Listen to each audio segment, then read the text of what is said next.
We're going to start the recording. Here we go. All right, get your cups up. Like the Titans that Levi shreds.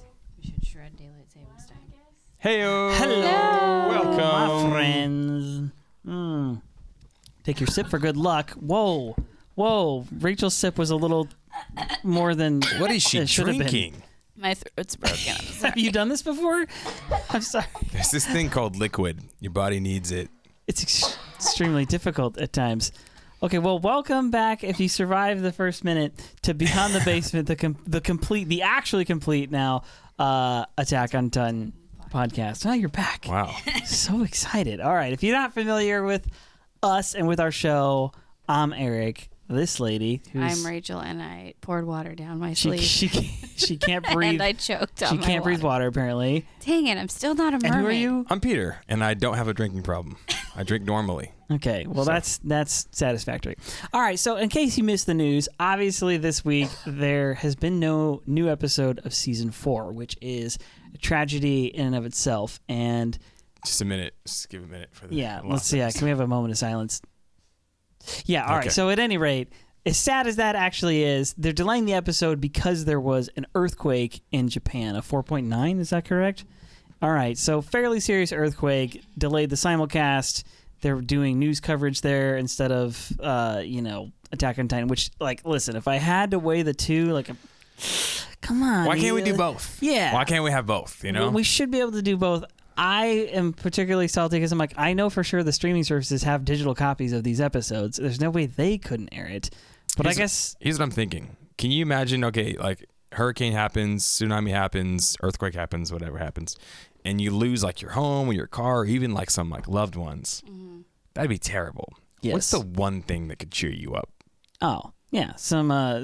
your favorite character's dying. Watching Titans get shredded. All right, maybe you're right. Maybe they're like, no. This episode is so heavy we can't stack tragedy upon tragedy. We gotta let them Titan breathe. is one giant natural disaster, so I'm not sure that it's really fits, but you're right. All right.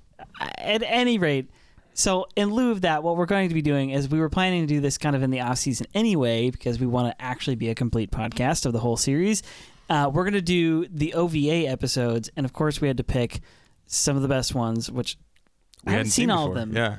I haven't seen these ones. I've only seen some of the other ones. Yeah, I think I've only seen one of the other ones. So that being the case, we're doing Levi's backstory. I think this is called No Regrets. It's No Regrets, actually. No Regrets, yeah. It's actually a choice. A choice with no regrets?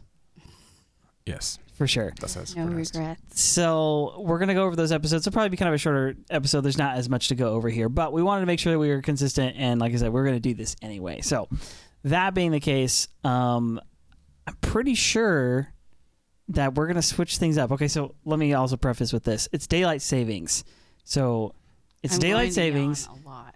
which causes all the world's problems, Yeah. here in America at least. And it caused an earthquake in Japan. Yeah. Okay, and then since we decided to do both of these OVA episodes at one time, that also pushed our stream back an hour. But because of daylight savings, we're actually broadcasting at exactly the same time. Yeah. Just the clock reads a different time, Yeah. which is 1 The hour clock later. is a lie. You guys, my watch is showing the correct time. We're on time. Yes. Everybody else is an hour. Yes. different. Wait. Well, my watch probably is too, huh? Oh yeah. I don't spot have a on, watch Perfect. because I'm a savage. Not worried about it at all. Perfect. Rachel just stares at the sky and tells the sun. Yeah, well, now it's off because Your sundial is off. Yeah. no, I'm just saying if I try to read the sky, it'll be off because I'm going to say the correct time, and the government says it's actually 6 o'clock. Government. Believe All right. in your heart. So, do we have anybody we need to thank really quick, or Yes. Yes, we do. no? Oh, all right. Well, let's hear about it then. Thanks for reminding me. I think there's somebody, and by somebody I mean a few somebodies over at one of our favorite places. They call themselves Podcorn, and normally Pete does this ad, so I'm gonna let him do that. find it. They do call themselves Podcorn. And what do you get when you have pod kernels and you plant them? I don't know. Podcorn. I could go for some Podcorn right now. Today's episode of Beyond the Basement Podcast is sponsored by Podcorn.com. Friends, lend me your ears.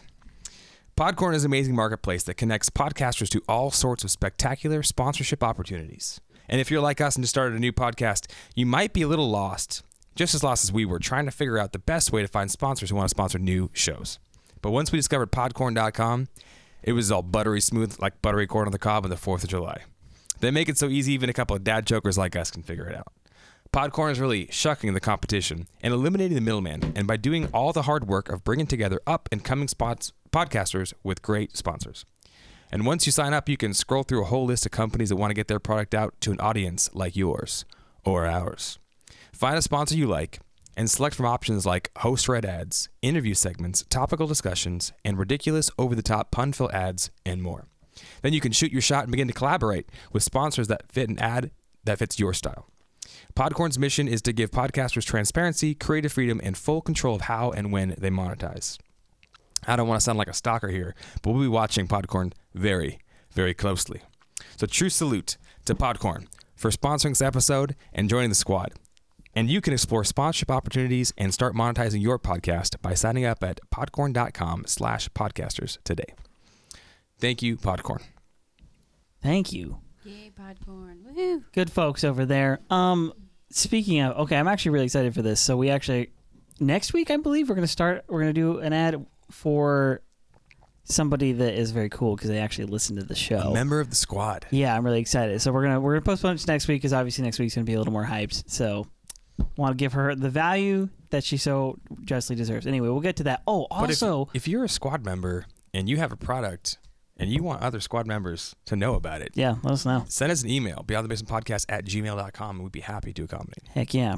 Also, yeah, I forgot to mention this, but our reactions, if you're into that kind of thing, I'm still surprised at how many people are into that kind of thing. But we've been doing the reaction videos to each episode. So we actually did do reaction videos for this as well. So those will be up on YouTube late tonight / early tomorrow morning. So you can watch that if you want. Okay, so normally I would do the recap.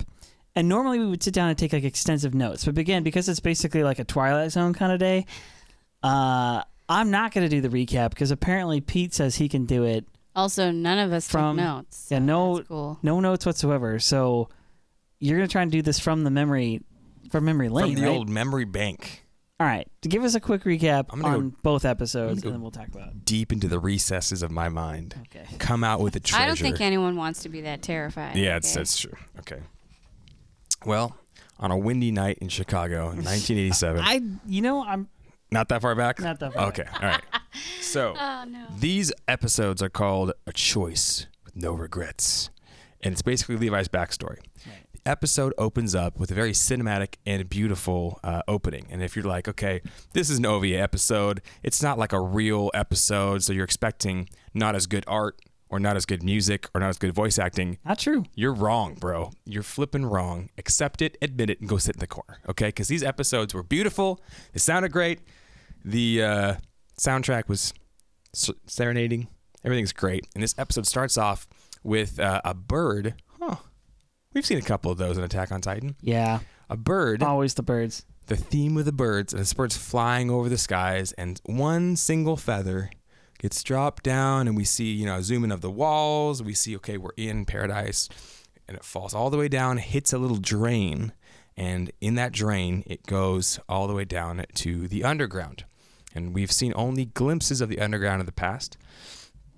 In this opening, we see there's some villainous people who are stealing from people underground. They're gangsters, okay? They're gangsters. It's They're Levi, and he's got a little mini squad underground. And we see a young girl who says, Yahoo! Like Mario. We see a confident-looking guy who kind of looks like John to me a little bit. Yeah, he is. And we see a Levi. And Levi is seemingly in control of every situation. He's got a squad. He's got his OEM gear. What's more comfortable than that, right? So Levi then kind of gets into a bit of a squabble. They grab some stuff, and they begin to go out, and they're worried about the MPs being called and collapsing on them. Then this episode takes a mini kind of flashback. They don't actually tell you it's a flashback until all of a sudden you're like, wait a second, that was a flashback. Yeah, seriously. That's one thing that these OVA episodes are like, they're interesting because they're supposed to be self-contained, which is true. Meaning like they aren't officially a part of like the series. They don't really belong there. These are kind of like the extra scenes you would get in on a Blu-ray or DVD or something like that. And so this in particular was aired as a mini series, even though it's just the 2 episodes. So they have to be a complete story in and of themselves. And in true Attack on Titan style, it's like, hey, here, I'm going to show you stuff. flashback, and then flash forward again, and eventually we'll get back there. And then there's also a ton of like, or not a ton, but there's kind of all this like story conventions. So like the feather and the bird thing. Yeah. They wrap up the 2-episode series with that as well. So. Anyway, Martyr, we had to watch both of them because they're a piece that go together. We watched one and we're like, we can't just stop there. We have to watch both of them to finish it out. Now I say that every week. Yeah, but then I realize, it's gonna be another week until I can watch. Yeah, or 2 in this case. Oh, please let it not be so. All right, so we get a flashback. We see Levi and he's got one of his best boys there, and this guy's name was Farlan, right? Farlan. Yeah. Yeah. That sounds right. Falco. Just kidding. No. Not traditional American name or name we've heard before. And they're bros, and you can see they're divvying up the funds from their latest score to kind of like their little like band of thieves. Farlan Church. Yeah, Farlan Church. Okay. Thank you, Tarlok. So he's divvying it up. Farlan's like, here's your portion. Here's your portion. Don't spend it anywhere too crazy. And he gives a little bit of extra portion to one of the guys. And the guy kind of looks at him. It's rolled up like a gangster would do it. Here you go. We're taking care of you, kid. And he goes out. You say gangster. I say drug dealer, but. Yeah, it's one of the two.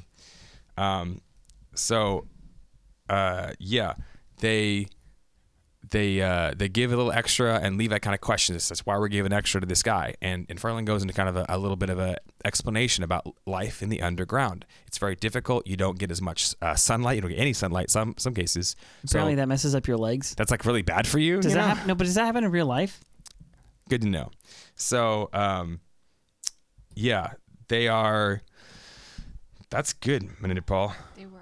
I can see it in my head. Okay, we're gonna hit that. Yeah, we will. Okay, sorry. Back to the recap. So they have a little disagreement about who's getting the money. Farlan says, "Look, when you're unhealthy, when you're down here, medicine's really expensive. These guys are like monopoly. These people who have medicine, and they can charge whatever they want, and they're even charging more for you to go up the stairs just to get a little bit of sunlight.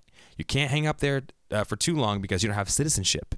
And it's like, okay, this is a place where there's literally orphans in the streets, and Seriously. also one Grisha Yeager walked in from another country, and nobody was like, "Where's your citizenship?" Like no one cared. So, but that was in the outer district. This is in the interior underground. It sounded like it was in the interior. Couldn't you just get maybe out to the? I don't know. Anyway, all we know is that basically in this underground world, you have to buy your way up, and you have to get enough money, scrape by enough, and probably do some very devious things in order to get those funds to be able to buy your way up to have a chance at a real life.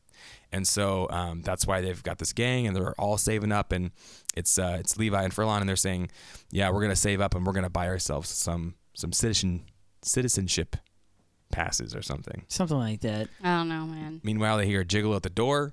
They are gangsters. So they pull their knives. They get ready. Doors opened, and in comes a small-looking girl named Isabelle, who's all dirty, who's clinging to a small bird. We've realized that she's been running from somebody. They look outside, and they see that there's these guys who are going to do some bad stuff. Dude, Levi works him over. And says, "Don't you dare touch me with your filthy hands." So he's still a clean freak, even in this, which we love. She says, "Let me join your gang."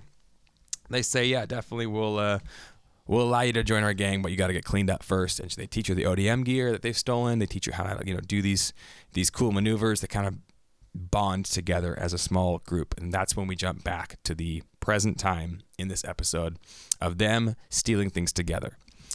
While that's happened, we also see that they were approached by somebody, and one of these noble-esque types who took a down payment to take care of their friend. They already paid a down payment, yeah. And they see, what's his name? John, something like that. Getting shoveled into the cart. Jan, yeah. And he's basically being taken care of at a nice hospital as long as they do what they ask.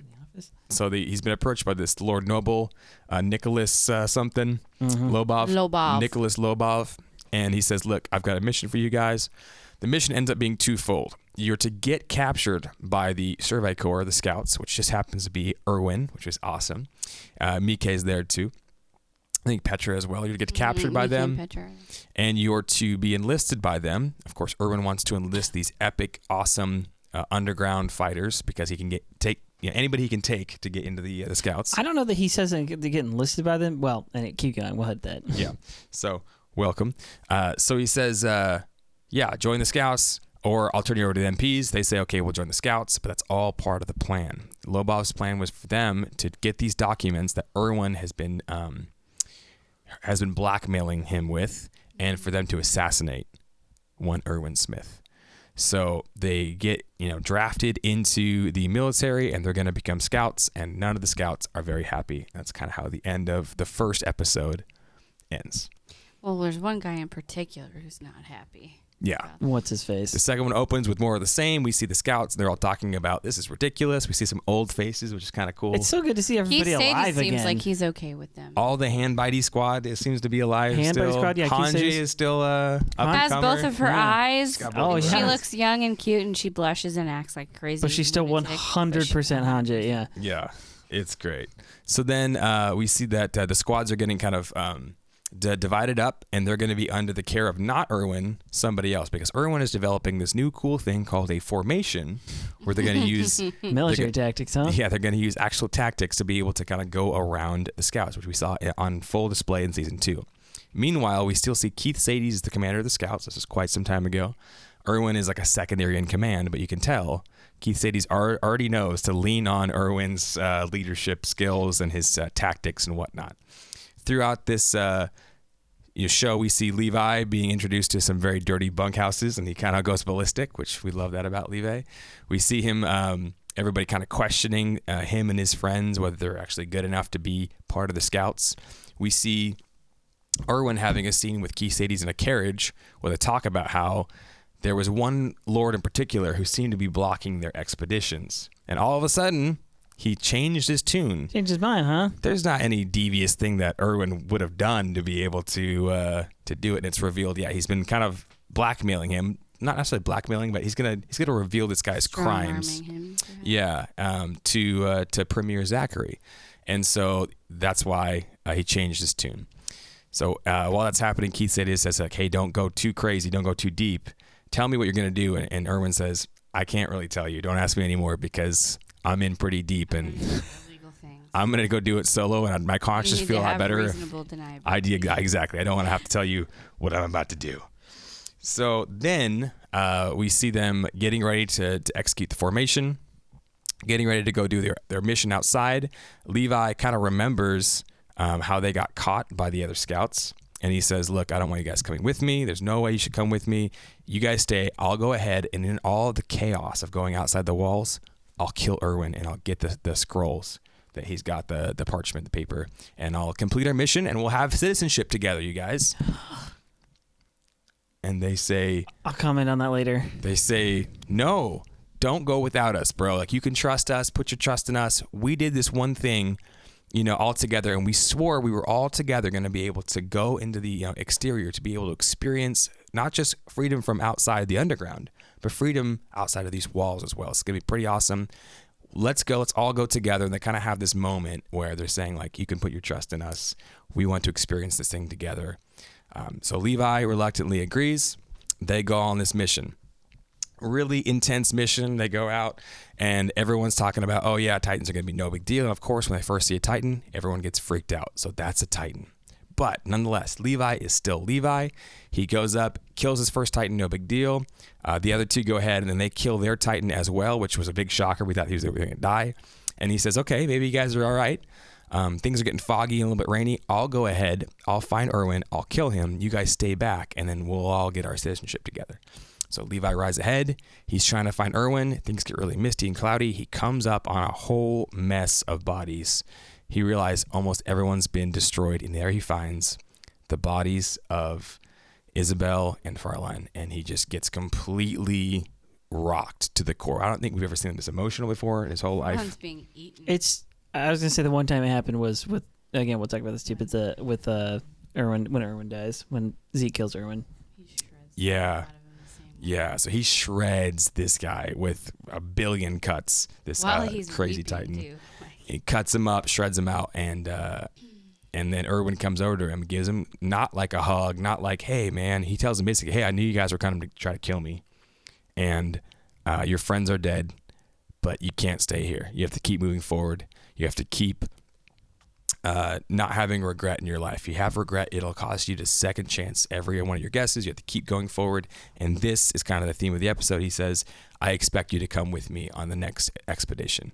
You're one of my guys now. And Levi, reluctantly, albeit does it, and chooses to say, I'm going to have no regrets in this world. I'm going to continue following Erwin. He's the one person who could see beyond all the fighting and craziness. And that's kind of the end of the episode, isn't it? That's pretty much it, yeah. Yeah. So, all right, so getting back to the very beginning, I want to touch on this because, like I said, there's a lot in Attack on Titan and the series in general, which this is a sign of good like authorship to me, just in general. Maybe not even just writing, maybe music. There's all kinds of things. When public speaking, okay, this is dawning on me as I'm saying it. Okay, somebody who's good at their craft at presenting, again, specifically a piece of art generally, usually finds a way to do what we call a recapitulation. Okay, then music that's an official term. In like a sonata, in a symphony, and the various kinds of like classical music, they're almost always set up with like a part A, part B, part A prime, part B. There's sort of almost like a formula to it. And then within that formula, you got like a ton of freedom. But the whole idea is that these formulas do one thing in particular. They establish a theme. They kind of vary. They kind of go off in some other direction, kind of create some new effect or emotion, and they come back to that main theme. They do this in movies all the time with music, right? Whenever there's a good theme, Star Wars not so much, but Attack on Titan, the show does it all the time. It'll bring in that same season 4, ba ba ba ba ba ba ba ba. They bring that back in at various times, and it's that recapitulation coming back to this main theme. This sort of like keeps this feeling of it like reiterates a previous moment's emotions. Yes, and so in music, not just classical music, but in modern music, that happens as well. Like a lot of times, like. The way a song starts, it's going to end in a really similar way, right? If you begin with the chorus, you end with the chorus, or you have a lyric at the beginning. A lot of artists used to do this. I don't know if they do it much anymore. Albums aren't as much of a thing, but they would start. Switchfoot used to do this all the time. Like the first song on the album and the last song on the album would actually have one identical line that would kind of tie the whole thing together. Yeah. And so I've always loved that. A good book, a good mystery novel, fiction writing will always do that, and they'll tell you that in like public speaking classes as well, that you want to start with your kind of punchline, tell people where you're going to go, do the thing, and then when you come back, wrap it back up and tell them where you just took them. So you're really like putting it's bookends. You want this sense of it provides a sense of completion. All right, all that to say that, like I said, this is technically a mini series, and it starts out with the feather kind of drifting in the wind, and it ends with that same feather drifting in the wind. And in a way, like the whole point is like, all right, we're going to tie this thing up. We're going to put a nice little bow on either end of it. But yeah, birds and this idea of flight and freedom from the walls, freedom from the Titans, was obviously a super heavy theme all the way through season 3, and birds have definitely been a theme, right? Episode 1 of season 4, same thing. Falco's looking up; he's reaching towards the birds. Episode 1 of season 1. Yeah. Aaron's up looking out towards the birds. There's like this constant like reference towards birds and the wings of freedom. There's a constant reference to those things, and that's a kind of a recapitulation. Yeah, it's a plot device. Yeah, plot device. And Isabelle does such a good job, even in like a 2 episode like short, he still manages to like fit that like device in there. Yeah. So that being said, I actually understand why they didn't. This isn't part of the main series because it's a little bit too much of a detour. Yeah. Away from the main story. Imagine that. You have this series and you don't take shortcuts and you don't add just filler episodes. You save those things for like extra and you just tell the story. Yeah. If you go back and listen to our season 1 stuff. I'm looking at you, Naruto. Seriously. If you go back and look at our season 1 stuff, we talked about that quite a bit. Like we all mentioned, like, okay, some of these episodes may not seem that important to you right now. They frickin' are. Like, every bit of it actually is. And so, obviously, with this first half of season 4, we're getting towards the end of that. I guarantee you it's the same way. Like, there's a handful of things I bet you I'm going to go back and rewatch the season, and I'm going to go, oh, that's what was happening there. That's why Aaron was, all jacked up. Okay. I recognize the name Lobov, by the way. Yeah, Amanda Paula was saying, I think that it wasn't the same Lobov as a different one of the show. Okay. It's a noble family, though. Yeah, maybe it was like maybe it's his relation son or something. Or brother, cousin, or something. So, all right. I don't know if we have to go over the next part that much, but the next part is where because we see it twice, but it's where we see, I guess, Isabel Farlan is his name? Farlan. Isabel, Farlan, and Levi, and they like basically just created a distraction to like steal some stuff, and they like run off, and the military police are chasing them, and then it cuts to the title sequence like right after that. So I don't know if there's that much to like say about that part, other than they're using ODM gear. They're using ODM gear in the underground. They very well. Stole ODM gear from somewhere. The MPs, I think. Probably the MPs. They don't really seem to respect the MPs like whatsoever. Why would they? They're not worried.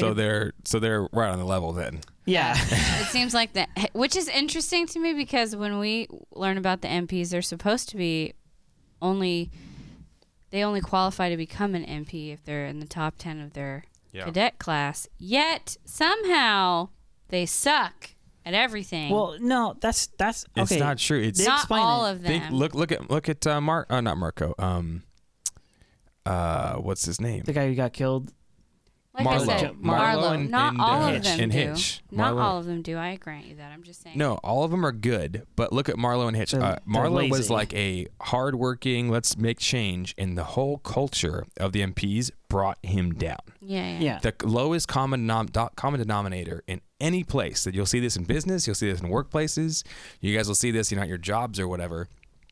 Whatever is like the lowest common denominator, that will bring the whole like enterprise down a level. So if everyone on the team is like incredibly diligent and works hard or whatever, and someone comes in who's like super lazy, they'll usually quit. Because they don't want to like fit in. But if the culture, so to say, is lax, everyone's lazy, and one guy comes in and he's really hardworking or whatever, the whole culture will drag him down. It's whatever like the majority of the people, right? Yeah. Is and so the MPs basically takes the best scouts and ruins them. Yeah, they explain it. They explain it in various points in seasons 1 through 3 that the MPs, you're right, they are the cream of the crop. They pick the best. The whole idea is that the people in the interior are the rich, wealthy ones who call the shots, and some of them even know about the life outside the walls and so on. Yeah. But because they want the best protection, they say, all right, whoever's the best in the military, we're going to pay them the most, but they also get the most comfy life.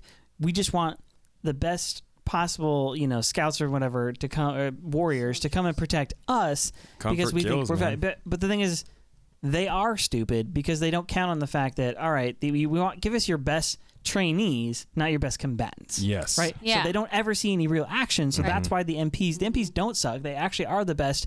They scored the best marks on their tests. They were the best with their ODM gear, so on and so forth, but they never saw an ounce of, like, they finish, they go straight to the interior and never see battle again. It seems like they don't do anything whatsoever. Yeah. As opposed to... What would actually be the smartest thing, if they actually wanted the best, is everybody who's drafted goes right into the scouts. Everybody. Yeah. That's level 1. And if you prove yourself as a scout, they send you to the MPs after a year. There's just such a high attrition rate, though. And if you don't, they send you to the garrison. Would kind of make sense. That's how real military works, though. What, like, guys who go in and become like special forces and stuff like that, it's once you've become special forces and gone and done stuff, then after you're done with that, then you get the cushy job. Yes, exactly. Yeah, and so everyone would push themselves and be like, I'm going to fight really hard to get that cushy job. And some might actually be like, well, I'm going to keep fighting because this is the right thing to do and stick around. But most would be like, I'm going to fight really hard. You create a expectation for excellence. It's just funny to me how everybody seems to, like all the other people on the show, even though these guys are supposed to be the best, they just have no respect for them. They're not afraid of them. They're like, yeah, we can take these guys. No big deal. But then they see the scouts and are like, oh, crap. We're screwed. Yeah, because Which the scouts... all of what you guys are saying totally makes sense. It's just interesting to me. They kind of remind me of stormtroopers. They just can't shoot anybody.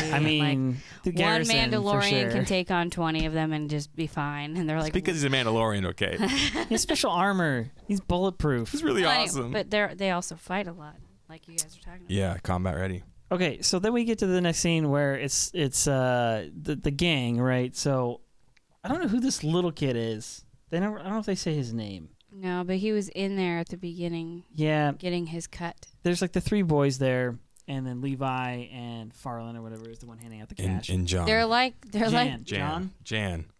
I don't want to call him Jan. Jan. I think it's they say Jan. So his I'm name's calling Jan. him Jan. I don't care. I'm sorry. Jan. Jan. Okay, well, at any rate, he's like handing out cash from their score, from their latest like bust. And I feel like said, these guys are a little bit Oliver Twist kind of ish, or like like Newsies ish. They're like very much so. Can I have some more? Yeah. There's just like a bunch of orphan kids. Yawn. They've definitely got a Robin Hood vibe. Yeah, they've like made their own little band of merry children. Yes. That rob people so they can survive. And that's probably what you have to do in the underground if you're trying to get by. You're trying to buy a ration of sunlight, 10 minutes to get some vitamin D. Man, everybody must be real pale down there. Yeah. Okay. Well, look at Levi. Yeah, seriously. The thing I was going to mention, though, is this is really weird. So you're not citizens, but you're still controlled by the military police? I'm wondering. Okay, so I don't know. What? I don't know if I'm right, but I'm just kind of the two outer walls. The people that live out there don't probably ever really go into the interior unless they have a reason to go there. And the MPs are probably most of them from outside there, but they only get to go into the interior and live there as citizens of the interior. Mm-hmm. So maybe only interior I has think citizenship? it mainly means you're a citizen of the interior, not a citizen of the whole nation. It definitely seems Hunger Games-ish with like the districts closer to the capital versus the districts further out. Yeah, the interior, capital, whatever, there's a lot of nobility there. There's a lot of wealthier people there. And if you're not, and it's probably super obvious if you're not of that same people group. Obviously, if you're living in the underground, you're going to be super pale. And you'll probably be smaller of stature, I would imagine. Maybe not, but your legs don't work so good. Well, I mean, your legs might not work so well. You're going to be really kind of, I don't know, you're going to look different. But also your clothes are going to look a lot different, too. Because it's a completely different culture down there than it is up above. Well, plus somebody could just ask you for your papers and you'd be like, yeah, what? Right, and noble people usually tend to care a lot about titles and papers and shields of honor, codes of honor and codes of arms and all that kind of stuff. So I don't know. Right. It's just kind of my The funny part to me is that low buff guy. What's that? Was his like main reason he was gaining wealth? Do you remember? What did he? I don't remember. He had the contract to supply the goods to the MPs. Yeah. Oh, yeah. So I'm like, okay, the MPs are like a bunch of like like terrible people. Like he's the supplier. Yeah. Like, okay. he's even dirtier. He is the source of the cancer. Wait. That means he's access to real good whiskey, though, right? Maybe he's your guy. You're right. Yeah, but if the MPs are friggin' cancer, then he's the one who feeds the cancer. Yeah, that makes sense. He's the blood supply. He's the lowest of the low. Yeah. Okay, this kind of shows you. All right, I know we've commented on this before, but it's like, all right, season 4 going on right now.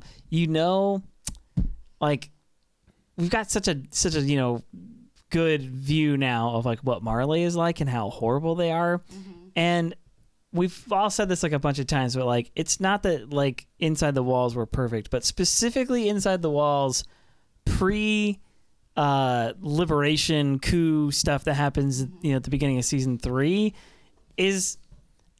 it's definitely not as bad. Okay, it's not, but the interior kind of is though. Well, I'm saying the interior is definitely full of like corruption and full of like money grubbers and corruption, which to me on the scale of things like that is significantly better than warmongers and child soldiers and things like that. Feeding people to dogs and things and like at least that. they are just like, all right, let's just chuck people. Well, actually, no, they do chuck people out to the Titans when the walls get broken down. So never mind about that. Yeah. Well, okay, but they don't do it as like a punishment. They do it as like, let's try to reclaim. We're going to starve if we try to. But they do have the secret police to kill dissenters. They're not. Yeah, it's true. They do. But they also have a toll. Those secret police to kill dissenters aren't the entire military. It's only one small secret sect of it, and also the inside the walls justification for the things they do isn't just straight racism. Yeah. They're not like, wait, what's your last name? You're trash. It's more about survival. Yeah, they don't keep a group of people just like... Except for the Ackermans, apparently. Yes, corruption isn't racist. Any group of people can get on that path. We agree, Jarlock. Yeah, it's entirely true. Okay, so anyway, Robin Hood boys are sitting down. They're having their little meeting. They're passing out the money, and John apparently... Jan. I can't call him Jan because all I can think of is Jan from The Office, and that scene where Michael's like, "No, you can't break up with me because otherwise I'll be alone, and then when I'm lonely, I'll look for someone else, and then I'll go back to Jan, and I hate Jan." It's like the funniest freaking line because he has an ex-girlfriend who's horrible. And anyway, Jan. Okay, fine. They're passing out the cash. Jan gets a little extra some. It looks like drug money, but apparently it is drug money. No, it's hospital money. It's drug money. For his sickness, not for his habit. So it's good drugs. Yeah. Like a drugstore drugs, not he says the medicine is expensive. Medicine is drugs. I'm just saying, like. But not the bad drugs. No, not illicit drugs. Just the good kind. There you go. The good kind of drugs. It's good drug money instead of bad drug money. So anyway, sorry. Yeah. Which is why it's rolled up. You must visit an apothecary. Oh, cool apothecary. Okay. Yummy. So they like. Oh yeah. Okay, that just dawned on me. Okay, never mind. All right, we'll get to that later. Okay, so they're talking. They're having their like cash exchange. He's getting the money because he tells Levi later, right? That this is because the dude is sick, and that apparently life in the underground is such that like you lose control of your life. Is this a real thing? The leg thing. I mean, let's talk about scurvy. Yeah, I don't know what scurvy is really. Isn't that the thing where you don't have enough? That's vitamin C. Oh, that's where you don't get enough fruits and vegetables, start right? falling out and stuff like that. What's the thing where you don't get enough sunlight? Jaundice is something that can cause when you don't pee. When you don't have enough sunlight, you get all yellow and your liver doesn't want to work right. Yeah. That'll kill you. But then like going lame or whatever, like it kind of makes sense in that like it could be a symptom of depression, of like severe depression, to be honest, because like you're poor and depressed and there's no light, so why bother and get up and do anything and your legs atrophy? Yeah, I mean it crushes your will being in the dark all the time. But that can't be Jan's problem because he seems to be like at least walking around. He's part of their little Robin Hood gang. Jan does say like the reason he was giving Farlan does say the reason he was giving Jan a little bit extra. Rickets. Oh, rickets. Yeah, vitamin D. Okay. I should have known that. I almost had rickets. Bone pain, muscle weakness, rickets, osteoporosis. Yeah, and osteomalic. I don't know what that means. Yeah, that's tough. Interesting. All right. So Farlan says the reason to Levi, the reason he was kind of hooking him up with little extras because his mom, Farlan's mom, went the same way. Her leg stopped working and she passed away. And so he kind of obviously feels, and he says, I hope it's not too late for him. Yeah. He's going to need to go to a hospital soon. So the reason that's important, at least in this little short story, is because this group, like, they're Robin Hood type thieves, right? They're like, okay, yeah, we're taking stuff, but we're living in a take, dog eat dog kind of world in the underground. That's just like the situation they're getting forced into. But they at least have some kind of conscience, which I feel like is an extremely popular trope in like most American movies. Is this idea of like the outlaw also being a good guy? Like, isn't that the whole point of like? Not that I like the movie so much, but like Suicide Squad is like a prime example of like, hey, let's take all these villains and make them also do good stuff. And so there's this idea of like, you're kind of a bad guy, but you know what? You do some good stuff, and I think your heart's in the right place, but you do some bad stuff. The reason I like that trope, the reason I actually I'm like, okay, that might be a good thing. That might be a good thing for a society to like focus on and for a story element to be common because it's very real, and that's actually basically everybody. It's not everybody. I'm saying like that's a fair assessment of a lot of people. It's like when you look at somebody and you go, all right, you're kind of rough around the edges, and like there's a bunch of stuff you do wrong, but when it comes down to, I think your heart's actually in the right place, and that your motivation seemed correct, and then when it really comes down to it, you're going to actually do the right thing. Yeah, you know what I mean? How many people do you know that look great, well-civilized people that are complete a-holes and jerks? A lot, right? A lot. How many people do you know who look pretty rough around the edges? They look like maybe not society's finest, but they're the people that are, like we talked about, salt of the earth. Gold. Yeah, they're actually really sweet. Up, right? Yeah. So we know that like looks don't always matter, and also upbringing doesn't always matter. I know, a lot of people who came up in like really hard, broken houses that were abused or whatever, and there's people who are like some of the most caring, some of the most devoted, some of the most loving people out there. And I know people who have two parents, middle class, went to school, got their cars paid for, and those people like freaking jerks. Some of them are freaking jerks, right? Not all, but they definitely turn out that way sometimes. And there's exceptions to every rule. So it's not just about the way you were raised. It's not just about your environment. It's about what we do with what we're given, right? And the choices that we choose to make with that. Right? Anybody can use anything as an excuse. There's a Key and Peele sketch about. Oh no, it's not Key and Peele. My bad. It's homie. What's his name? I can't remember his name. His YouTube guy. He's Caleb City. Very popular. I freaking love that guy. He's hilarious. Yeah, he's freaking hilarious. And he has a video about like villains' weak ass explanations for why they're villains. Why they're villains. I remember those. Yeah, that was like a couple months ago. You killed the whole city because this guy didn't talk to you one time, and like villains have these like terrible excuses. But realistically, why do people do anything? Like people have given excuses why they kill their wives. Oh, she just kept nagging me all the time. So you killed her? What the heck, bro? And Get a grip. And there's people then who are abused, who like are literally trafficked, who are like, beaten, raped, all these terrible things, and they turn around and forgive their oppressors and actually become like amazing people. Yeah. And so, it's not like you could use any excuse to do what you want to do, what you want to be justified. To do bad stuff. What's really hard is take everything the world throws at you, to take that and say, this is not going to define me. I'm actually going to transcend all of this garbage, and I'm going to choose to aim my life at righteousness, make a difference for those around me and myself. And I'm going to give my kids, I'm going to give everybody else in this world a better shake despite what I've been through. And that is what we call a hero. Yeah. And that's basically who Levi is. Yeah. And that's why I'm like even talking about this right here, because they are telling you Levi's character. Like you could almost watch these 2 episodes before any other Attack on Titan stuff and get the gist of it. Like this is like because it just is all taking place before season 1, before Aaron's little like vision and all that stuff. Yeah. So it could work that way. And so if you watch the story, like it would make a lot of sense and it wouldn't mean as much to you then. But like, yeah, Levi's character is consistently the rough around the edges, but your heart's in the right place guy. Yeah. And they pretty well the give Aladdin. Yeah. Yeah, they pretty well, but I'm saying they pretty well give that role to him specifically. Like he's the one who maintains the I'm rough but heart's in the right place for really the whole like series so far. And the reason I'm kind of bringing that up is because season 4 has been like, it's like rough. Like there's just like the ground is like shifting underneath you as you're watching it. And you're like, what is freaking going on? But specifically with Aaron, like Mikasa's all shook, Armin's all shook, but it's like the one guy who seems basically unchanged is Levi. Yeah. We don't have an Erwin around to know whether or not he would be like what he would be deciding. And love you, Armin, still wouldn't have picked you. But at any rate, there's what we do have though is we do have Levi, and he is, as I'm looking at it now, one of the only people who can like see the whole storyline because he's been around for the whole thing.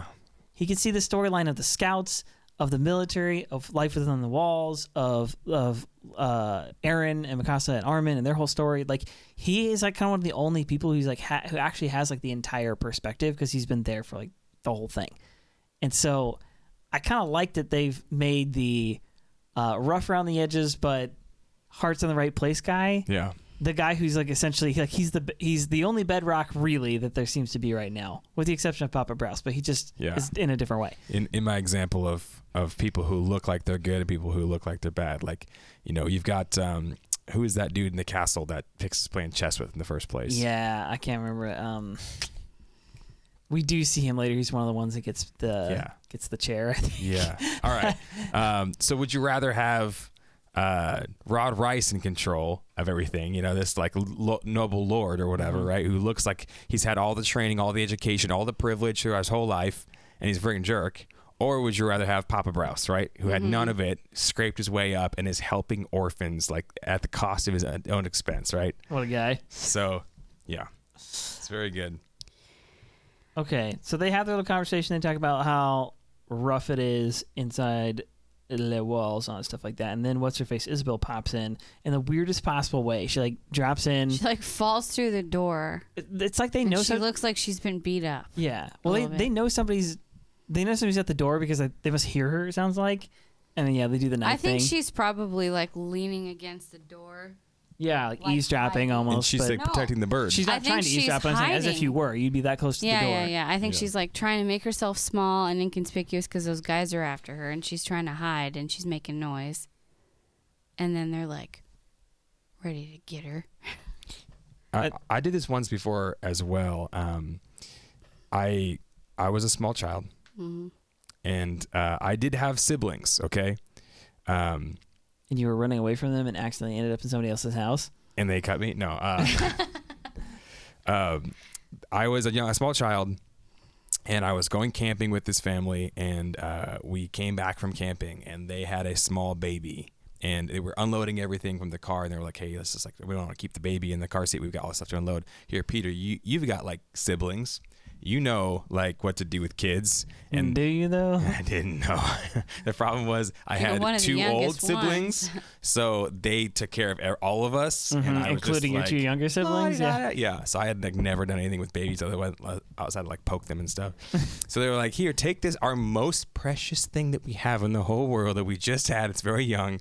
Take this. And I was like, oh. So I like took this baby in my hands, and I went to like go, take it inside as carefully as I could, but they had parked with just enough space for us to step down right before the curb. Are you about to tell me you dropped a baby? So the curb was literally at my heels. You know that experience where like you go to like take a step back and something hits the back of your legs? Exactly. Like the curb hits the back of my heels, and I literally like stiff legged. There's nothing for me to do at this point, right? If I had just a millimeter more, I could have like easily spun or like got my weight around. But I like take this baby, go take a step back, hit my heels, lock up, and I freak out and realize I'm going down with their child in my arms. Oh, no. So I'm like, what is the one thing I can do to protect this child? And so he dropped a baby. I'm not gonna like what I want to do, right? What my instincts tell me is like to turn and like catch your fall, but you don't want to catch your fall with this baby. That's that's so terrible. You just take it like a man? So I literally just took it like man. I like fell backwards and I just hoisted up this baby like it was a trophy at Simba. No, and I fell straight back, Zagarnia! slammed my head on the pavement, holding the baby upright, like, is the baby safe? The baby's safe. And they turn around like, what the hell are you doing? And I'm like, you handed me a baby. I'm an idiot. So I immediately fell over as soon as you trust me with what's valuable. But I swear to you guys, I protected that baby with my own life. Oh my God. And rough around the edges in a totally different way than Levi. So I understand what she went through, what Isabelle went through, right? So like she's trying to protect this thing. Through the door on top of the bird, though. So she fell down and she kind of cradled it, and she took the fall on her face. Yeah. So she like hits her face, but she protected. You have to protect the. Okay. She protected the ball. Now I understand the story. So I fell and I protected the baby. I thought this was like an admission of guilt. I thought she had the wound on her face before she fell through the door. Yeah, you guys, statute of limitations is up, so I need to confess. On air to everybody who will listen on the internet. Yeah, what's up, Purple? Thanks for joining us on the game night, man. That was awesome. Dude, yeah, all right, game night was awesome. Oh, yeah, okay, why don't we take this opportunity to just quickly pitch that. Game night has actually been super fun. Yeah. We did on Saturday this last week instead of Friday, which we may have to do again various times in the future, but at least generally Friday nights at like 8 West Coast time. You can join us. The thing is, it's actually been a really hilariously good time, and we've been playing Among Us. We played some Age of Empires. It was actually pretty legit. I redeemed myself during Among Us. I actually figured out how to kill people. You this did. time. Rachel murders us all. You didn't you win? She was like a small I did. Mikasa. I was like boom, boom, boom, boom, boom, and everybody was dead, and I won. And I was like, how did that happen? Nobody even found any of the bodies. Okay, but in my defense, there was only not 5 defense, people I'm playing. horrible at spotting the bodies. I've literally walked by them multiple times and been like, oh, I think that's a dead body. I figured out how to use the vents and how to kill people. I still didn't figure out sabotage, but who cares? Oh, yes, that works. So please join us on Friday nights or Saturday nights. Check our stream, check our Facebook, and we'll have update it in you guys. Have it in the schedule, but it's actually been super fun. So, all right. So that being said, they are like, "Who the frick are you?" And they're like, "Oh, you're being chased." And they, of course, you led the chasers right to us. Yeah, but I thought like they would like close the door, or we're gonna like they just wait. They were gonna like try and rescue her somehow because they hear these guys out there. When but you're they the baddest dude in the town, you don't hide. You don't shut your door. Okay, Let them come. She falls into the room, and then Levi tells her to get out. Yeah, and she doesn't. And she's like trying to get up, but she's injured. But he realized that she's being chased. She's not really injured. She's injured. Just has her hands injured occupied. a little bit, but she's also trying to protect the bird. That's what I'm saying.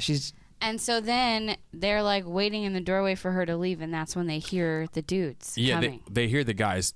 He realizes that they're being chased, and then that's when he's like, okay, let me take care of this, because those guys are talking like they're going to rape this girl. Yeah. And he's like, nah, I'm going to cut you. Yeah, as I say, the justice thing like comes out. And I love how both of them just stand in the doorway just completely stone cold, like, we're going to wreck these kids. Yeah. You're right. They're the baddest guys in town. But remember Levi's mom was in the brothel Yeah. or whatever, and so I'm pretty sure he has like a penchant for like, got oh, triggered. you're gonna do something, you're gonna abuse women somehow. Yeah. I'm gonna kill Not you cool, now. man. Yeah. Not cool. I love how you grew up to become the Avenger. Yeah. What's also funny to me is like only after these thugs try to like rush in, they come in and they say, oh, you guys are like the thugs this area, and he says, we are. That you mean us? You guys are chasing the girl, you're talking about exactly. You're the bully here. So they're like, okay, do you know this girl or whatever? And they go to rush in, and Levi just like, he puts his hand on Levi, and Levi just freaking cuts his hand with a knife, and he like falls down, and Levi like beats him up and throws him back down. And they're like, oh, okay, these guys are dangerous. Let's get out of here. But I'm like, the two guys standing in the doorway, Levi looking like Levi does, dead to the world, and they're both holding knives. Yeah, you couldn't figure out they were dangerous beforehand? Like, They weren't scared or intimidated by those guys, and those guys are like, we're going to report you to the MPs. And she freaked out a little bit when they said that. Yeah. She was Yeah. like, oh, crap, these guys are going to get beat up because of me. Oh, no. And both of them are just completely calm. They're not showing any signs in their body language or facial expressions of intimidation whatsoever. And these three guys, like, how oblivious are they? When somebody doesn't act like, They were all bigger than those two, and both of them were just completely confident and Yeah. calm, secure, not worried or scared at all. when somebody doesn't act afraid of you, there's usually a good reason. Right. For that. Exactly. You know what I mean? Like, they're not like putting up their guard. They're not nervous at all. Like, I know we talk Levi about UFC wasn't a lot. even in a defensive stance or anything. They're leaning against the door. yeah. I know we talk about UFC like a lot, and I'm not saying that like, oh, the cocky guys always win. That's not what I'm saying. But like, you can usually tell, like, if somebody's Body language says a lot. Okay, Yeah. it's Yeah. usually within the course of a fight when somebody's hurt or they're just like, oh, I think I'm out. When their mental goes off, even if they're not hurt yet, but their mental is like gets shook and they're like, I think I'm outclassed right now. As soon as that thought enters their mind, it's like you can just see it the way they move. They're on the defensive. They're just like, they just don't think they don't have the like confidence. Like it absolutely shows. And the thing is the reverse usually shows as well when somebody's like, nope, I ain't afraid of you. Like, I know, like, I'm going to get in there. I'm going to freaking like win this fight. When that kind of clicks, it's a similar thing. It's interesting in like you're saying, movement. Sometimes I don't know why when I'm watching UFC, like I stop like looking intently at their faces or whatever. I kind of zone out. Like I zoom out. I'm watching, but I'm watching like I don't try to do it. Yeah, it's like intuition. Like your brain just starts to go, oh, something's off here. Yeah, and I'm watching, and as I'm watching, I like see the way they're moving. I'm not like looking at their faces at the logo or like intently watching. Like I'm looking at like just their movement, and as I'm looking at their movement, that's when I decide who I think is going to win the fight. Is the person who's like got the better movement, the person's footwork is better, the person who's like moving, like I said, more confidently or whatever. It doesn't always go that way for sure, but you can definitely tell in the movement how something might go. Remember that video you showed us? We were at work the other day of these two guys that were kind of smaller dudes. Yeah. And they're in this bathroom, and there's a bunch. It's like I don't know what. It must be an event, or there's like a bunch of guys in this bathroom. Looks like a party or something like that. But public restroom, and like these two kind of smaller dudes, and these two much bigger dudes. They're turn out like football players, and these much bigger dudes are like getting in their faces, and these two little like smaller guys aren't phased. They literally are kind of like chatting with each other. They're like these two little guys, right? Yeah. Yes. They're like no bigs. All And then, that's like, missing is a cup of tea to sip. Like seriously, they're so calm. Like one of the big dudes goes like, I don't know if he pushes them or whatever. One of the big dudes like starts the fight, and they must have regretted it for weeks afterwards because they got these little guys just worked him over. The response, like the guy like hits this guy, he kind of goes back, he like checks his nose and goes. You can see he kind of like switch flips in his head. Yeah, he's he like, goes okay. from like let's talk to like, okay, this is justifiable, and they just go at it. They both do. It's like a brawl. Dude, Levi's based on Rorschach from. That's pretty cool. Actually, What is that from? it's from The Watchmen. I still haven't seen. Okay. All right, so they save what's her face, and then she's like, "Yo, let me join you guys." And I guess She immediately calls Levi brother. She's like, bro, let me join you. Yeah. I want to be one of you. I want to he, like, fly doesn't around have with any, like, Spider-Man pants. siblings. He doesn't She have. doesn't say Spider-Man pants. He doesn't have any like little sisters, which is what she clearly ends up being. And so like he kind of just like it's like this group seems to be like, all right, we'll just sort of like take whoever's like willing. So she has to go through like, I love the Rocky montage here. It's like one of the only ones in the whole show. Yeah, because they don't have time for a musical montage. Yeah. Like, it's her with some music training on ODM gear, and like cleaning stuff up and going through like Levi's like. And she just has this childlike wonder, and she's so cute. And both Levi and what's his name? How do you say it? Fargo? No. Farlan. Farlan. That's right. I said Fargo, which was wrong. Anyway, Farlan, they both are just, I don't know, they're watching over her and protecting her and letting her be awesome. And it's just so sweet to me. As soon as I saw they're the trio. They're the trio in the story, like Armin, Mikasa, and Aaron. Yes. It brought back a ton of memories when we see that one specific scene of Levi sitting out in the alleyway, and they were all kind of in like a tavern, and they were eating together. Yeah, it was before they were about to go out on can't remember. One of the many things that they do. I can't remember which. It was a season 3 one, wasn't it? Yeah, I'm pretty sure. And they're all walking out, and they're walking together, and Levi like overhears their conversation, and he could tell he's like impacted by the hope that they have. Chicken I think is what it was. Yeah, the night before the great battle. And so they're like excited, and Armin's talking about like what happens if we get outside the walls, and like the hope, and they're all kind of stoking each other up, just like their dream to get out from under the ground. That we see why that was so important to Levi, because that was something that he had with these two other people. And it also makes sense why he's a little bit like, I don't know, he is a little bit protective of the trio. But what's weird to me is I feel like he hasn't adopted other like small girls like Isabelle to like to protect and to like care for like a big brother. Yeah. And I feel like that's a pretty common thing. He did care about Petra. And then because when she died, it messed him up. Yeah. Remember, he went to go talk to her dad. So maybe he's just been scarred too many times to really like care. I love the strong silent type. I feel like Mike and Petra became his two. Yeah. They replaced those two in a way, not replaced them, but I think, and then he lost them both. Did we see Eld in this too? I don't know. As far as like scouts or whatever. I don't know. All I know is I really just love the Levi, the protector. Like he's a Western. He's Shane. Cowboy. Yeah, he's Shane. He's dude. Shane. So there's Wolverine. an old Western. Yeah, there's an old Western called Shane, which if you've ever seen the newer movie, came out like 2016, I think, was Logan, right? And it's a Wolverine story. It's completely different. If you're not an X-Men fan, I totally understand the X-Men movies are like not particularly great.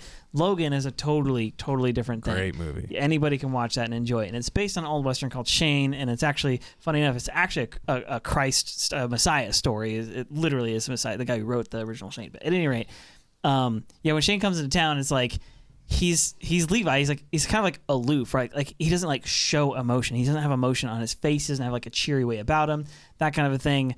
But he actually has a deep well of compassion and empathy and like emotion and like care for the people that he's actually like caring for. You just like it's not immediately apparent. It's not immediately obvious, which is like kind of the opposite, I feel like, of how a lot of people are like these days on the internet. Like, oh yeah, my community, my stream, like love you guys, and like they're trying to, they're all like, they're just a face, and then when it comes down to it, they don't have a lot of like actual like care and compassion. I feel like our entire society right now is like hashtag activism and like, oh yeah, I said this nice thing or I tweeted this nice picture and like, whatever. But when it comes down to it, they don't actually do anything virtuous. It's all talk. It's just all like a face. Whereas like a guy like Levi's like, I have no face. I have no virtue that you can actually see. It's like a hidden righteousness. I'm going to go do stuff that actually matters, which I really freaking love. Yeah. So in the story of Shane's like that was a bad guy who became a good guy, right? Yeah. He's the anti-hero type character. He's a gunslinger, and the only one who can save this town from these oppressive cowboys is like someone who's just as hard as they are, a gunslinger, right? And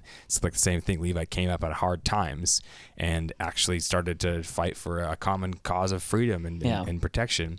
And so that's one of the reasons why he's so freaking awesome, is because he knows what it's like to go through like the slums of society, and he wants to fight against it, and that's beautiful thing. It's kind of freaking awesome. So eventually they get to the scene where what's her face, Isabelle lets the bird go, and it's like all touching and warm and stuff. And as soon as I saw this, I was like, they're gonna die, aren't they? A feather comes down and it hits the dirt, and it gets soiled. I was like, they're both gonna die.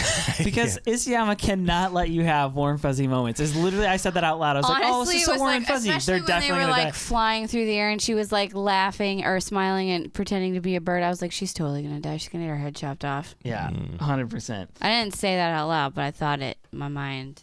So then they run into the shadowy figure guy. Shadowy envoy. He's like, yo, I've already made it. I want to hire you for something. And Levi's like, go home. And he's like, I've actually already made a down payment. And like, just perfect timing. They look over and there's Jan getting into a wagon, getting carted away by... carried into a wagon. Because his legs don't work. He was in pretty rough, yeah. And he's apparently going to go get some top tier like help. From a surface hospital. Yeah. Which is, I'm assuming that's where the good stuff is. So that's when he's like, all right, we'll hear what you have to say. And they take him to Lobov. They take him to a stairwell. Because, of course, this guy wouldn't be seen going down. He won't descend. Of course he not. He sent his henchmen to descend. Yes, you guys come up, and I shouldn't even be close to the stairwell. I'm way above this. But here's the deal. You guys are going to do 2 jobs for me.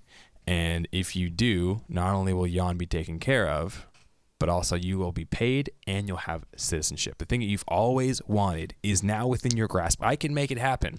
And Levi's like, yeah, hey, where I come from, down underground, what you do is called kidnapping because we know that you're going to... It's a hostage situation. Yeah, exactly. And he says, don't worry, we'll take care of your friend as long as you do this job. Yeah. So what's his name? Farlan verifies and is like, yep, he's in a top tier hospital, and I think this is the real deal. Like, this guy can actually follow through with what he says. I love the shadowy figures because we've had not many. Like, we're so far into the season now. Like, so much has been revealed. We don't have a lot of shadowy figures left. So I kind of like it when shadows are being revealed. The intrigue. This guy that we don't freaking know. So he gives him the job, and it's not immediately clear. Like, oh, are they going to actually take this job? The way this edited, the way this cut, it's just a little. It's just obfuscated, to use a weird term. So they go back down to the underground. Like, are we going to do this or not or whatever? And he's like, all right, well, let's let things play out. And if it happens the way he says it happens, then we'll take the job. And the guy says, you're trapped. They're going to come after you regardless. The situation's going to present itself, so you might as well just do this. Yeah. So the situation is the scouts show up. Their little gang of miscreants has caused enough stir to get some MP/scout attention. So, okay, but it's still not 100% clear why the scouts show up. Erwin specifically, he's kind of number 2 in the scouts, and why the scouts? The only reason I can think of is that their reputation is so fearsome. Yeah, his best friend happens to be an MP, right? One of Erwin's best friends, Niall. Yeah. So Levi and his squad have taken ODM gear, so I'm sure that was known. Mm-hmm. And perhaps when they were hanging out sometime, Niall might have been like, there's this group of kids down in the underground. They're giving us a run for our money, man. I don't know what to do about them. And then he was like, I could use someone like that. Yeah, I don't even know if it's the recruitment thing. They taught themselves how to use ODM gear. No, one of the questions that the first thing Erwin actually asked them is, are you ex-military? Basically, were you one of us and then you left and now you're doing a life of crime, in which case, we're going to have to freaking take you in. Yeah. That would kind of make sense. Or who trained you. Isabel and Farlan in that first scene, they say, oh, yeah, the MPs have been giving us a lot of attention lately, which means that the MPs have been down there trying to stop them, and they've been unable. So they call in somebody a little bit better. More experienced, because someone who there's actually, a connection there. uses their ODM gear for actual in battle and combat and knows how to use it. Survives, Okay, so this is the thing I was going to say. One of the themes I feel like of Attack on Titan, but definitely this series, is I was sent to kill you, but now I want you to join me, or I'm going to join you. Right? That I just realized as soon as I saw this, I was like, this pops up twice in these 2 episodes. The first one is right now. Erwin's like, I'm sent to do you harm, but actually I want you to join me. I'm sent to take you into prison. You. But actually I could use your skills. You're incredible. He saw what he can do. I could use you. Yeah. The same thing happens the next episode. Levi goes to kill Erwin and it was like, I was sent to kill you, but actually now I want to join you. Yeah. Kenny was with the Yuri thing or whatever. Yuri, I was sent to kill you. To kill him. But he ended up following him and becoming his watchdog. Yes, but actually I'm going to join you. The volunteers, even Niccolo or whatever, I was sent to kill you, but actually I want to join you. And I think... And Zeke. Zeke, yes, I think that Gabby is essentially... I think that may be her, her ultimate arc as well. I sent myself to kill you, and now actually I want to join you. It's just keeps happening in the show. We'll see. It's kind of like the Scots in Braveheart. Or no, the Irish. The Irish. Yeah. It was the Irish. Or I was also thinking in the Bible when, the Jehu's going to attack the city and they keep sending out someone to say... Kings and servants. Yeah, and then he's like, what do you care? Get behind me and join me. And they just like keep joining him, and then they all go and kill everybody. Yeah. Makes sense. So, yeah, the scene, the flying around scene is pretty dang cool. But Levi definitely realizes, he's like, yeah, I think we just got beat at our own game, because I might have been okay, which actually Erwin did catch him, which is says something about Erwin. Erwin caught an Ackerman straight up. Yeah, but he was still inexperienced to an extent. But Levi was told to make it seem like it was a bit of a fight. Right. Forgot about that. They weren't actually trying to get captured. But it looked like it was a pretty dang good scrap. Although. So, anyway, just to finish that episode, they join him, and that's where that one finishes. So it goes into the next one, and then, it picks up with them kind of going like, all right, we're in this, we're officially scouts now. Yeah, well, join us, or we're going to turn you over to the MPs, and we know what they're going to do to you, put you in jail forever or kill you. Mm-hmm. So you've got no other choice, basically. Yeah. So the next one opens up with them becoming scouts, getting their uniforms and everything, and the scouts, some uppers, talking about how ridiculous this is to have criminals joining their ranks. There's the main guy that's opposed to it. What was his name? Well, anyway, please continue. Sorry. Yeah. Oh, Keith-Sades? Keith-Sades is like the commander. Isn't against it. He's okay with it. He allows it. It's the blonde dude. Yeah, I can't remember his name. But think about it. You're trying to get people into your scouts however you can.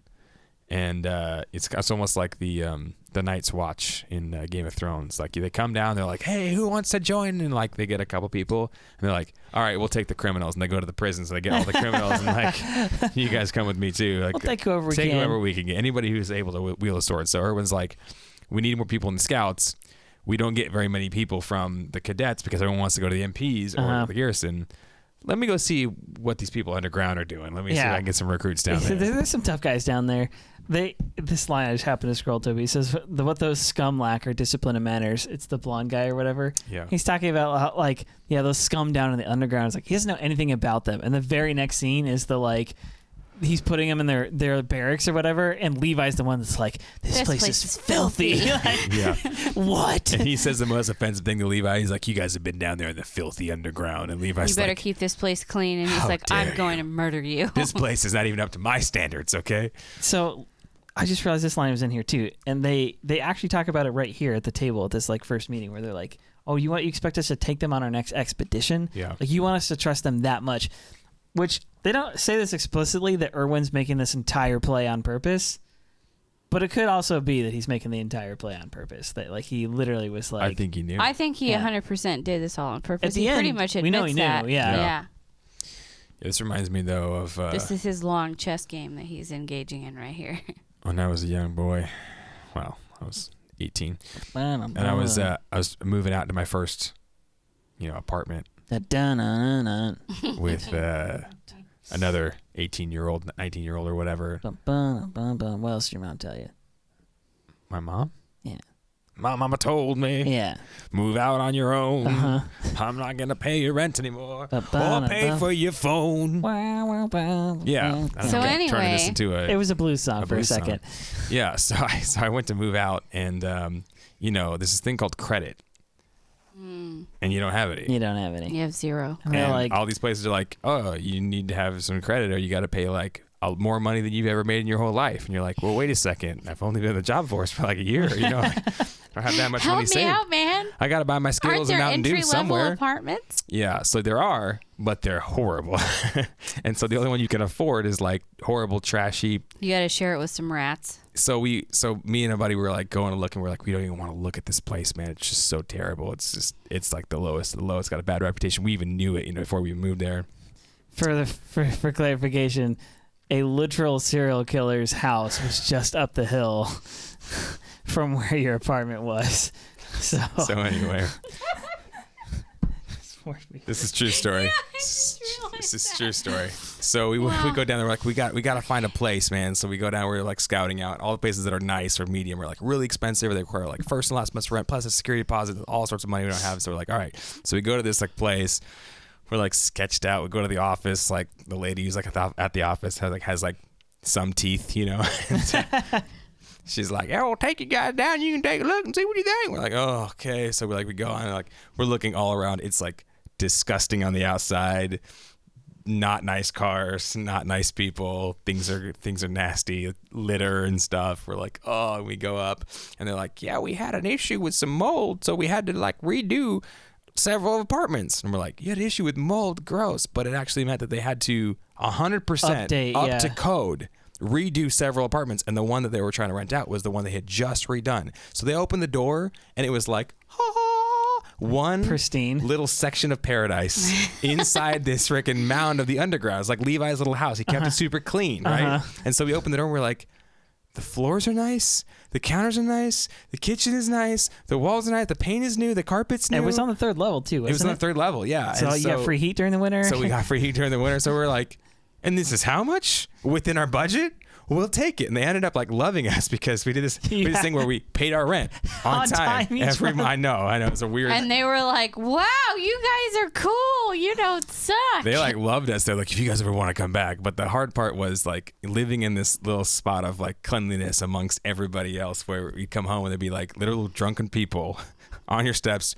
We found like needles out front. Things would get stolen from around there. So like you get out of your car and like get your keys in your hand, and you'd like walk to your door, like put them in, you open your door, and you'd sit down. This is kind of what what Levi's experience was like in his little underground. It makes sense. It's like his little like comfort blanket. This is one place he can control in this like chaotic world is to keep his place clean. Especially with his upbringing, he was like forced to be, the child of a prostitute, where he wasn't able to control anything, right? Yeah. And now the one thing he can control is like, I'm gonna be clean. I'm gonna make a change. I'm not gonna be like the things that I've seen. I'm not gonna let people abuse women. Yeah. I'm gonna control what I can control, and I just consequently happen to be very able to control lots of those things. So, okay, so for sake of time, I don't want to spend too much on this next little bit. There's like the next part is the clean. Is the like they go to the barracks. He almost comes to blows with his commander so because there's dirt on the. They have to like apologize for him and be like, no, bro, you're gonna compromise the mission. Like you you can't get us kicked out. Down. We haven't done any freak. Actually done any of like important stuff yet. So yeah, so they do that scene. I'm trying to like find it. All right, this is the one I want to get to. So then we're in the carriage with Keith Sadie's. Keith Sadie's and Commander Erwin, and Commander Erwin's like, yeah, you know what, Keith Sadie's like, well, it looks like we got the funds to do another expedition. You wouldn't know anything about that, would you? And he's like, I don't know what you're talking about. I just expected this would happen. And so it turns out, homeboy is like he's the supplier of the bad stuff. He's using those funds that were for the scouts and has moved those funds to supply luxuries to the MPs. What a surprise. The scumbag and the supplier of the scumbag. Yeah, it's all happening under the table. And so Commander Erwin has his way of finding this stuff out. It seems like he always has like the goods on people, but he's a master at sending out the spies. Yeah.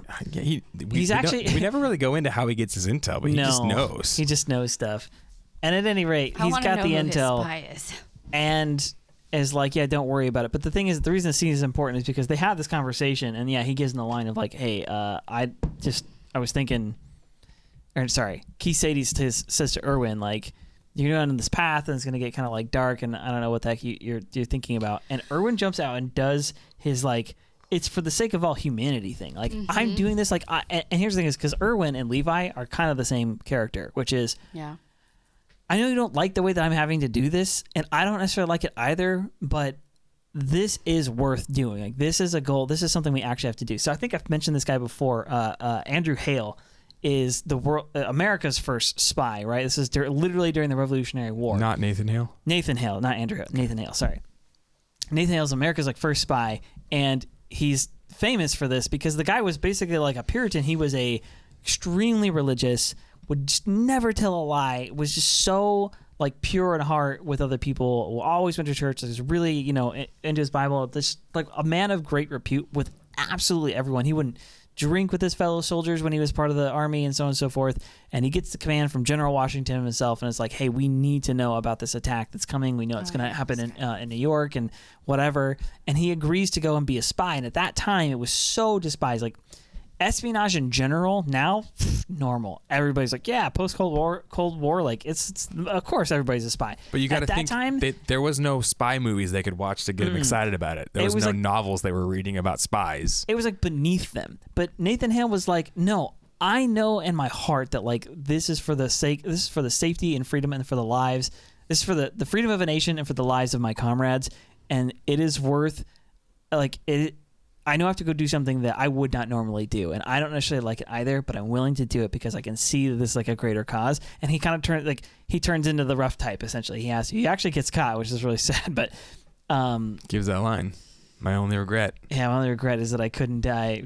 I have but one life. One life to give for my country. So I feel like Erwin is standing up and being that guy right now. And even Keith Sadie's is like, what the frick are you talking about, man? Like, we're all just trying to make it here. We're just trying to survive, and you're trying to fight for something bigger. Like, it's going over his head. He's yeah. But that's the reason that Levi ends up latching onto him, is because one man with principles and a dream attracts other men to come alongside. Yeah, and he's really willing to fight for more. And then the next part is where Levi and Erwin walk by each other. Would you say they were two lions? Yeah, two lions walk past each other. Yeah. One's in red, one's in blue, and they're like, Levi's like, I'm going to kill him. I'm like, bro, you're just saying that because you're jealous because he actually has something to stand up for. Well, first he remembers his face getting smashed into the muddy puddle. Which you mentioned, that's why Levi's so fond of that move, huh? Mm-hmm. Which is probably true. That's where he learned his interrogation. He was like, Mike was like, hey, this is how we treat people. We beat the hell out of them. Yeah, and then then Levi questions. was like, hey, Aaron, eat my boot. Yeah. So Minderpaul actually had a really great comparison. So we said that, Levi is based on Rorschach, but Erwin is based on Erwin Rommel. From World War II. The Yeah, Wehrmacht, yeah. Desert Fox. Whoa. Both their fathers were teachers, and there's a lot of similarities between them. It makes sense, though. Tacticians. Yeah. Yeah, they were he was hard to beat. Like, he gave everybody, back in Project Torch, or Operation Torch, he gave them all sorts of trouble down there. He was very good at strategy. He was in Africa, right? Was this whole deal? I believe so. There was a really great Dave Defeat map called Rommel. Anyway, beside the point. Yeah. All right, so the next scene starts out with the what's her face, Isabelle, riding around on the horse and stuff. And yeah, it's Petra's like, how can you ride so well? Who trained you? And she's like, oh, I just am good with animals. This one really likes me. And she's like, what? How can you be so good at everything? So, you got to think that the basic ODM gear setup, we saw that it was hard, right? Mm-hmm. It took some balance and some skill and stuff. That's got to be harder than riding a horse. I would assume so. If you can master that with no training, you'd think riding a horse be a little bit a step below, right? Except ODM gear doesn't have a will of its own, or an idea about, I want to go eat some grass over here, and you don't have to tell it which direction to run. You just push a button. Isabelle can talk to animals because she literally says, "This horse likes me." She's a Disney princess. She saved that bird. She is. She's a princess. Oh, he gets decapitated. Anyway. So then Levi goes and pops off, and they hand him the swords, and he holds one of the swords like he held his knife, which I didn't see that. I didn't make the connection until after I watched the episode. I was like, oh yeah. Number one, I don't know if I ever fully noticed that Levi does it differently than everybody else when he goes in for the kill. Yeah, I had noticed that before, and I was like, what is that about? I knew it looked cooler. I remember one of his blades being like this, but I thought he was just doing this with his wrists. Yeah, he's actually got one like this, and he's spinning, which makes sense if you're going to make a double cut. Yeah, that's true. Well, at any rate, he goes in and they're like, that's not going to work and you're going to hurt yourself. And he's like, bro, I've done this before. How hard can it be? I love how he's like, just let me do it my way. Which in the military, it doesn't go so well usually. They don't like you to be an individual and make your own. Do it the same way as everybody else, but bro. the results speak for themselves. He refuses to be tamed. He's like a lion. He's just like, I'm gonna do my thing. But also, he was holding the knife the way Kenny showed him how to hold the knife. Exactly. That's what I was gonna say. Is it actually goes back to Kenny taught him how to fight, and Kenny showed him the knife thing. Yeah. And he does the knife thing to the guy in the who's attacking Isabelle or whatever. Yeah. And then he does it here, and it serves him well. Mm-hmm. And the cool part is Hanji's the one who sees that and goes, she nerds out. I'm so excited because individuals coming up with their own thing was probably really good. And it's just another Hanji moment. She starts flaring her nostrils and blushing and just losing her mind. And I'm like, does she have a secret crush on Levi, or is she just so excited that he's brilliant? Her secret crush is science. It's science. Any scientific breakthrough, any new development, she's like, oh. It's so true. Levi is a spinning blade, human Beyblade. Exactly. He is a Beyblade. All right, so Levi has the conversation with Isabelle and Farlan. Why is that so hard? Farlan. Farlan. Farlan, Irish, Farlan. Yeah. Gaelic. Farlan.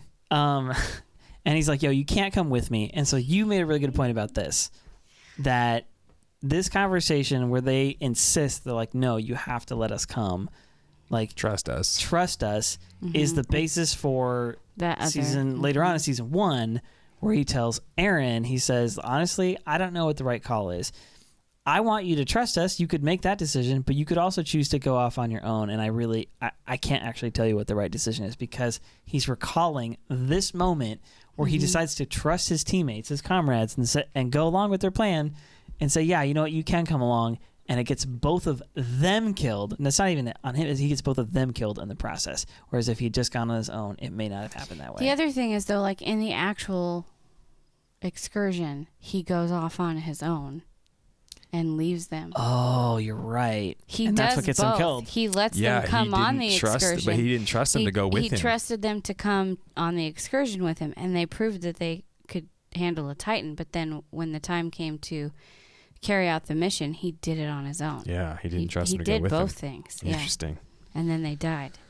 Dang. Yeah, so at first they fight their Titan by themselves, and Isabelle actually gets caught, and you're like, oh no, this is it. I'm gonna feel terrible. And she actually cuts him, and then Farlan gets a kill, and you're like, dang, first time out, they're actually getting kills. We know they can maneuver well. She got the assist. She distracted it. But the killing instinct is pretty difficult, and so Levi's like, oh, we're gonna be okay. Like you could tell he was like scared, and he's Dude, like, the whole time I was like, that Titan's gonna pop up and eat him. He's not really dead. yeah, That's what I was thinking too. But he was, like, though. He was. I was not relaxed until the next scene, though. I was like, So something else, they don't mention this specifically, I just wanted to tie this in, is that it seems like this is the mission where it's either the mission where young Aaron sees the scouts leaving. I think it is. They're in Shigashina. Yeah.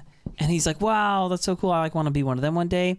But it's almost definitely the mission where when they come back, they're like devastated. And this is one where Kisades has to like tell that lady, like, your son's life didn't mean anything. Like, it was just a useless. This arm is all we brought back. Yeah, this is all we have of him. And that's the one where then after that, that's when he retires and Erwin takes over the scouts. So I'm pretty sure that's where that's tying in. Which, if you kind of watch this episode, he's already leaning heavily on Erwin. Erwin is it's the formation and the communicating with the flares. He defers to him constantly. Is all of his ideas in the carriage. They're discussing what they're going to do, what their next move is going to be. Right. Like,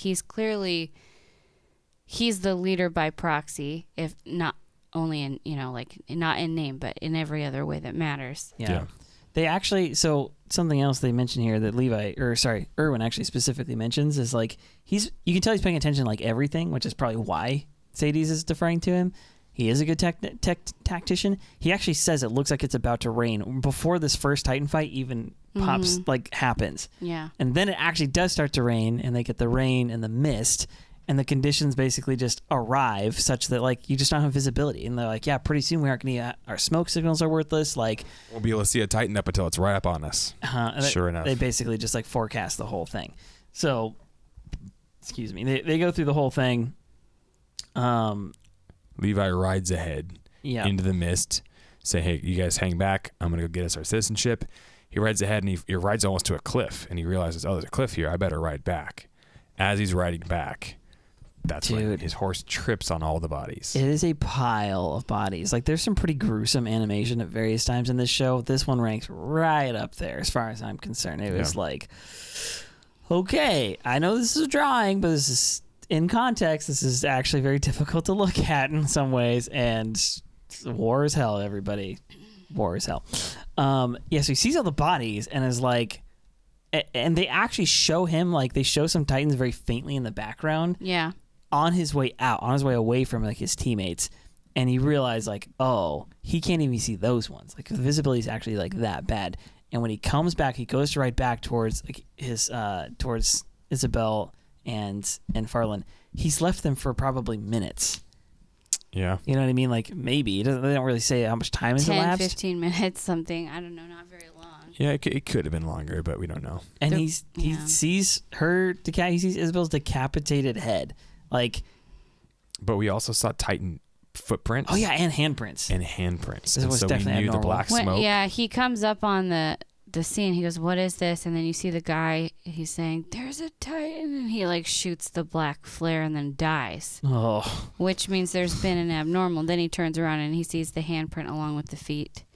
and bad news. This is bad. Yeah, it's this an abnormal. Really bad. You're right about the black smoke. I kind of forgot about that part. That's how you know it's an abnormal. But at any rate, like he comes up on, he finds literally both. So when he comes up on it, it's just finished eating up Farlan. And It's I'm like chewing on him still. The disaster, the feeling of disaster watching that, I'm like, I kind of knew this was coming. And I still am like, and I'm like, it dawns on me now that Isayama motivates almost all of his characters through tragedy in this show, at least. That is really kind of a mainstay, is like Eren watching his own mother get eaten. Like there's a common, very common thing, Mikasa watching, her parents get killed. Like there's this like. There's a few people who get motivated by heroes. Yeah. That girl who became a Jaegerist recently, she saw Mikasa save that Titan, her and her mom, and she wanted to be like her. I guess that other one was a tragedy. The girl that saw Sasha, her mom did get killed, but Sasha rescued her, and that inspired her as well. So, So Levi's motivation doesn't just come from the slums, from his like rough life, and from his life with Kenny and all that stuff. It comes from going through this tragedy.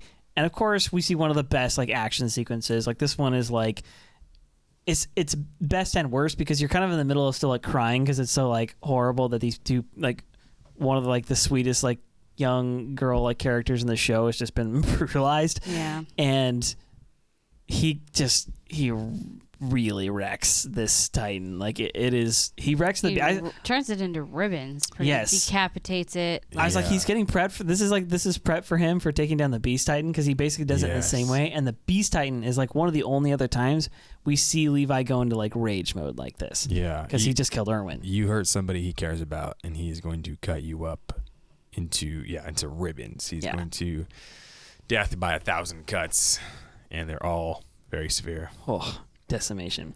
So the scene with Erwin, it finally starts to come together here. So Erwin, he goes to like, basically he's the lone survivor, and Erwin says, what's his line? He says, what a pity, or how pathetic. How pathetic, yeah. And you're like, what? And he goes to like throw his sword at him. Erwin like stops his sword, and like you can tell Levi's had this like conflict in him the whole time because he's kind of been thinking like, wait, like I'm supposed to kill this guy for my citizenship, but somehow like this doesn't really add up. Like the way he is, he's got something. Yeah, like something's not making perfect sense here. And the thing is, what's not making perfect sense is that Erwin's like, these documents are fake, and I know you were sent to kill me. Like I knew this thing was going to play out, and I want you to come with me on our next expedition. Like I want you to actually join us. So his options of loyalty says, I expect you to follow me. He doesn't really say I want you to. He says I expect you to follow me. Yeah. But I'm saying is like Levi's options of loyalty are shadowy figure who's probably going to be put in jail very soon because those documents got sent to Premier Zachary. Or somebody who's been honest with him, has actually been authentic with him from the moment they met. And somebody who's challenged him. Nobody's challenged Levi. Like nobody's lived to tell about it, right? Yeah. He's the first one who's like challenged him like as a man and like called him into like greater. Remember, he's like, what does he say? Oh, when Levi kills the first Titan, everyone's like, whoa, and he's like, yeah, you use too much gas. Don't use too much gas. And Levi's like, oh, gotta do better, okay. And then he's in the slums and he's like, you don't want this life. Like, come out, like okay. And then he like comes out here, loses everybody, and he's like, don't stay in regret. Come with me, right? He's continually challenging him, calling him into this vision that he has of a free, Titan-free paradise, to learn the truth about the Titans and to get outside the walls and to have hope for a future. And especially living in constant oppression, living in poverty, living in these terrible situations where you find underground, you don't have that ability to hope. Right? And here's somebody who has a vision and a hope for the future. And he's the first person to really challenge Levi, the first strong male role model who wasn't like a total D-bag. Yeah, it's the only father figure besides Kenny he's ever had. Yeah, and here he's like calling him into a better life. And he's going to make that choice. And he says, I'm going to do it with no regrets because if I'm regretting, it's going to cause me to second guess every decision I ever make in this life. Mm-hmm. I don't want to do that. I want to, with no regrets, step out from the underground, step into beyond the walls, step into fighting for a cause that I can give my life for proudly. Yeah. Yeah, he's definitely calling him up, and it's weird because he, like I said, Levi and Erwin are very similar characters. They're, rough in a way. They're rough in different ways between the two of them, but their hearts are actually in the right place, and like that's where they are like connect, and they connect on that point right here. And this is where like Levi's loyalty goes to Erwin, and I'm really glad we're watching this because I really do think this is going to come up. I think that a lot of at least if not obviously the themes of what just happened, but I think like Levi's actual past, we're gonna have to get into this a little bit. If not this next episode, whenever it airs, then for sure before I think the season even ends. Like if it ends with the Levi death, which would be crazy, I wouldn't assume that that's the way it's going to go down. I mean, I guess it's possible, but I don't think so. I don't think so. I think our lone Shane cowboy is going to live to fight another day. I think he'll figure it out. I hope so. I hope so too. He's been the kind of the one anchor that's been all throughout all the seasons. Levi's always been on the right side of everything. Yeah.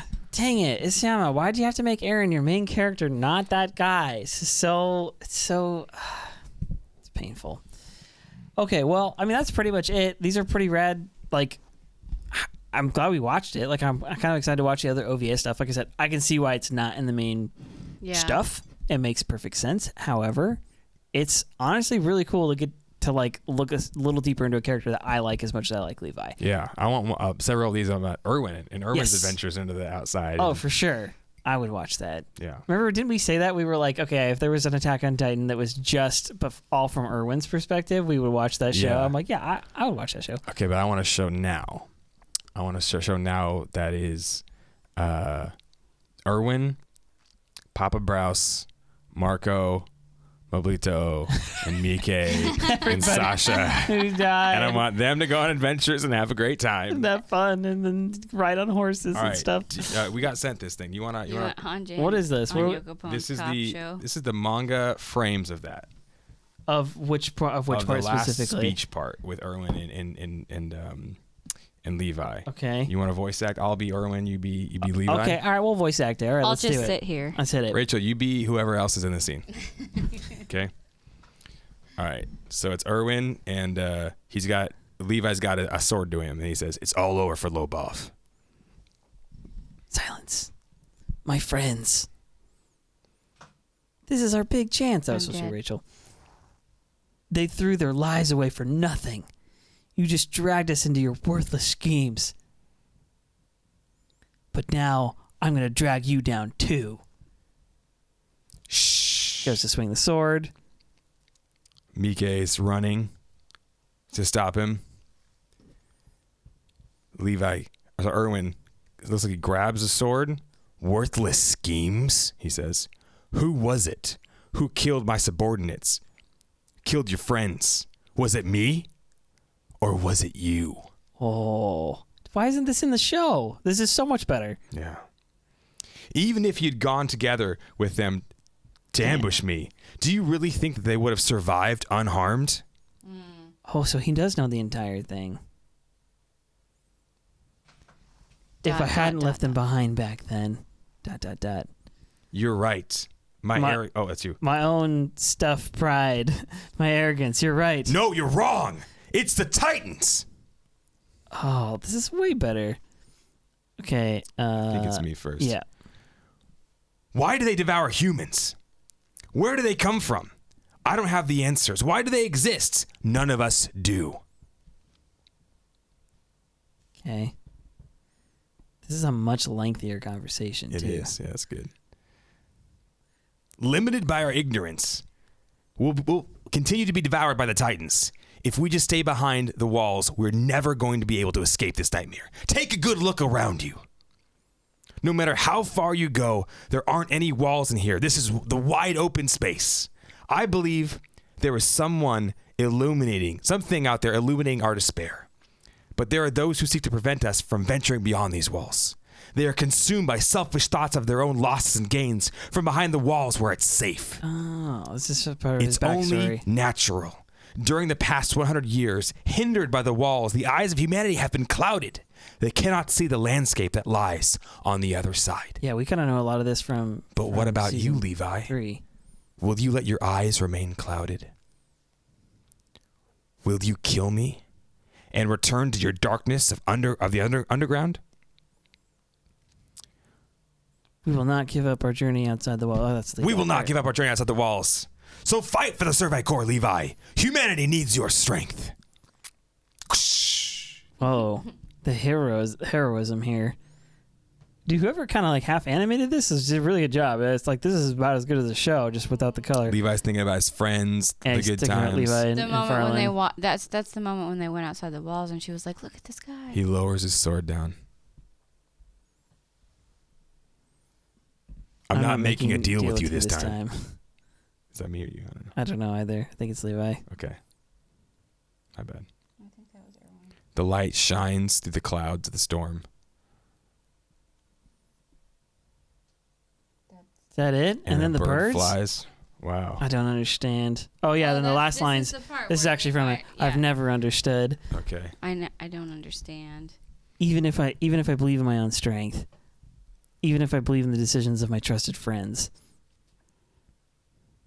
Birds flying over the walls. In the end, it doesn't even matter. Nobody. Okay, They're going to go through the gate, and he's going to see the darkness for a second. But this man is gazing up at something I can't even see. Yeah, you're right. Fine.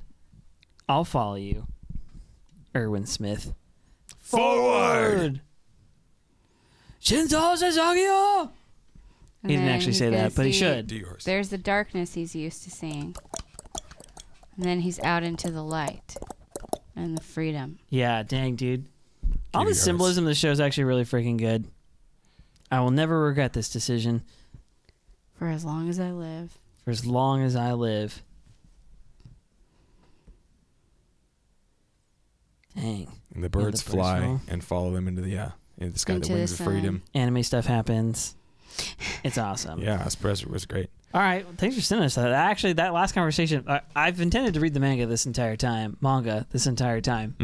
And I'm going to. It's just, yeah, life's a little crazy sometimes. At any rate, thank you guys for joining us. We love y'all. And as soon as this new episode drops, we're going to find a way to do the podcast. So you can catch us here. We'll update y'all on Facebook. Yeah. If you're not following us on Facebook, we do post actual updates there to like what we're going to do and what's happening, especially for stuff like this. So find us on Facebook.com/beyondthebasementpodcast, YouTube.com/beyondthebasementpodcast. You're already watching us here on Twitch if you're with us live. But if you're not with us live, twitch.com/beyondthebasement. Come join us. Like I said, we do game nights on Fridays about 8. The regular podcast is 5 o'clock on Sundays. It's all West Coast time, Pacific time. And maybe you're thinking, hey, like, I like these guys. They're kind of funny or whatever. Rachel's kind of smart, whatever, right? Eric talks, like, you're kind of thinking these things. But what you're thinking is, like, it can't be like better than listening to the podcast, seeing him, watching him live, and being part of the conversation with the whole squad. That can't be better. Oh, no, it is better. But you'd be wrong. You'd be dead wrong. And maybe you're thinking, oh, well, I'm busy on, Sunday nights and Friday nights. I've got, my life hair and stuff. Yeah, and I can't possibly tune into those guys. Well, we would recommend that you just give us a shot. Come hang out with us one night, and maybe you're saying those nights are always busy for me. I can never hang out. Hey, come subscribe to us on Twitch anyways. It costs you nothing. It's free. Subscribe to us on YouTube. It costs you nothing. It's free. But sometimes we might just go live at a time that might be convenient for you. And how would you ever know? Unless you're subscribed. This is Yeah. a very good point.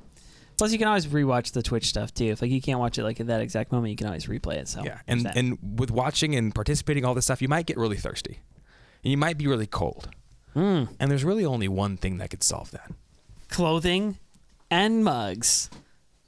And let me tell you, these are the finest mugs in town, and we've got the finest Beyond the Basement t-shirts in town. So if you haven't already, go check that out. It's right here. If you are not interested in our specific merch, we do have just like general Attack on Titan merch.